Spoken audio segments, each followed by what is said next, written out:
With forbearance plans coming to an end, many are concerned that the housing market will experience a wave of foreclosures similar to what happened after the housing bubble in 2008, 15 years ago.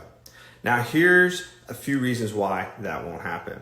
Okay? There are fewer homeowners in trouble this time. After the crash of 2007, 2008, there were 9.3 million households that lost their homes to a foreclosure, a short sale, or just simply because they gave it back to the bank. As stay-at-home orders were issued early last year, the fear was that the pandemic would impact the housing industry in a very similar fashion. Many projected that up to 30% of all mortgage holders would enter the forbearance program. In reality, only 8.5% actually did, and that number is now down to 2.2%. As of last Friday, the total number of mortgages still in forbearance stood at 1,221,000.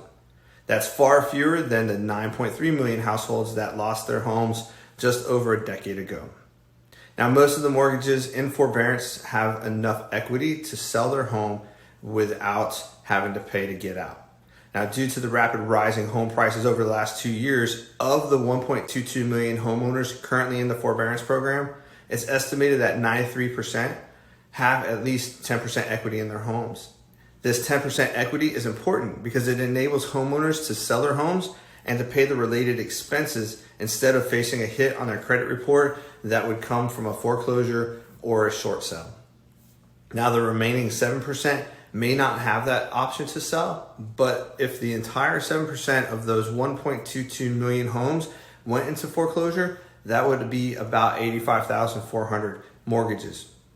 Now, let's put some context behind that number because it seems like a lot. Okay, here are the annual foreclosure numbers for the last 3 years leading up to the pandemic. In 2017, there was over 314,000. In 2018, there was over 279,000. And in 2019, there was over 277,000. The probable number of foreclosures coming out of the forbearance program is nowhere near that number of foreclosures that impacted the housing crash 15 years ago. It's actually less than 1/3 of any of the last 3 years prior to the pandemic. Now, the current market can absorb listings that are coming onto the market. When the foreclosures hit the market back in 2008, there was an oversupply of houses for sale. It's exactly the opposite today. In 2008, there was a 9-month supply of listings on the market, and today that number is less than 3 months supply.